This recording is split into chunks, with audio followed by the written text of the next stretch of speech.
دوستوں، ہماری دعائیں قبول کیوں نہیں ہوتی؟ دعائیں مانگتے رہتے ہیں لیکن قبول نہیں ہوتی۔ تو آئیے جانتے ہیں حقیقت کیا ہے۔ السلام علیکم، میں عامل صافی سہیل احمد ماچھی۔ دوستوں، بہت سے لوگ کہتے ہیں کہ ہم دعا کرتے ہیں مگر قبول نہیں ہوتی۔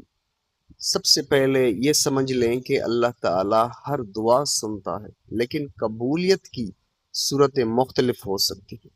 کبھی وہ فوراً عطا کرتا ہے، کبھی بہتر وقت کے لیے مؤخر کر دیتا ہے، اور کبھی اس کے بدلے کوئی مصیبت ٹال دیتا ہے۔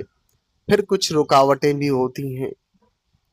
نبی کریم صلی اللہ علیہ وآلہ وسلم نے ایک شخص کا ذکر فرمایا جو سفر میں تھا، اللہ سے دعا کر رہا تھا، لیکن اس کا کھانا پینا اور لباس حرام تھا۔ پھر فرمایا اس کی دعا کیسے قبول ہو؟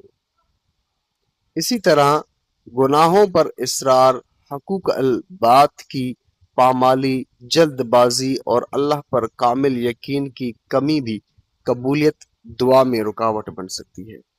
اگر آپ چاہتے ہیں کہ دعا قبول ہو تو حلال روزی اختیار کریں، 5 وقت کی نماز کی پابندی کریں، درود شریف پڑھیں اور عاجزی کے ساتھ اللہ سے دعا مانگیں۔ یاد رکھیں، اللہ تعالیٰ اپنے بندوں کی دعا کو ضائع نہیں کرتا، بلکہ بہترین وقت اور بہترین طریقے سے قبول فرماتا ہے۔